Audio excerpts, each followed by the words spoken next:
ನಕಲಿ ರಸಗೊಬ್ಬರ next meeting ಎಲ್ಲ ಮಾಡಿದ್ರೆ ಅದು ಫಾಲೋಅಪ್ ಮಾಡಿ ನೆಕ್ಸ್ಟ್ ಮೀಟಿಂಗ್ ಮತ್ತೆ ನೀವು ನೆಕ್ಸ್ಟ್ ಮೀಟಿಂಗ್ ಮಾಡೋಣ ಅಂತ ಮತ್ತೆ ಬಂದಾಗ ನೆಕ್ಸ್ಟ್ ಮೀಟಿಂಗ್ ಬಂದಾಗ ನಿಮ್ಮವರೇ ಸಚಿವರು ಇರ್ತಾರೆ ಏನ್ರಿ ಟೆಂಪ್ರರಿ ಏನ್ರಿ ಈಗ 15 ದಿವಸನಾಗ ಮತ್ತೆ ಸಚಿವ ಸಂಪುಟ ಎಲ್ಲ ಇದು ಆಗ್ತದೆ ವಿಸ್ತರಣೆ ಆಗ್ತದೆ.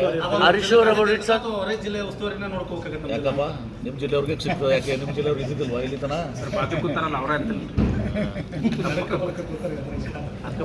ಅದು ನನ್ನ ಕೈ ಗೊತ್ತಿಲ್ಲ, ಕಾಂಗ್ರೆಸ್ ಹೈಕಮಾಂಡ್ ಗೊತ್ತಿಲ್ಲ. ಅದು ಖಂಡನೆ ಮಾಡಬೇಕಾಗ್ತದೆ.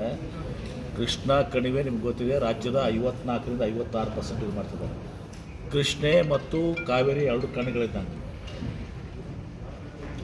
ಕೃಷ್ಣಾ ನದಿ ವ್ಯಾಪ್ತಿ ಭಾಳ ದೊಡ್ಡದಿದೆ, ಕಾವೇರಿದು ನಮ್ಗಿಂತ ಚಿಕ್ಕದಿದೆ.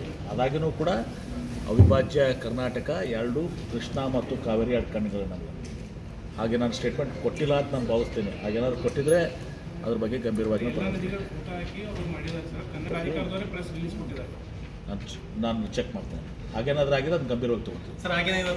ಕೃಷ್ಣ ಕಾವೇರಿ ಎರಡು ನಮ್ಮ ಅಸ್ಮಿತೆಗಳು ಸರ್. ಉತ್ತರ ಕರ್ನಾಟಕದ ಅಲ್ಲ ಹಾಗೇನಿಲ್ಲ ಅಂತಲ್ಲ, ಈಗ ಅಲ್ಲಿ ಹೇಳಿದ್ರಲ್ಲ ಸರ್. ನಾನು ಚೆಕ್ ಮಾಡ್ತೀನಿ. ನಾನು ಸುಮ್ಮನೆ ಇದು ಮಾಡೋಕ್ಕಾಗಲ್ಲ. ನಾನು ಚೆಕ್ ಮಾಡ್ತೀನಿ.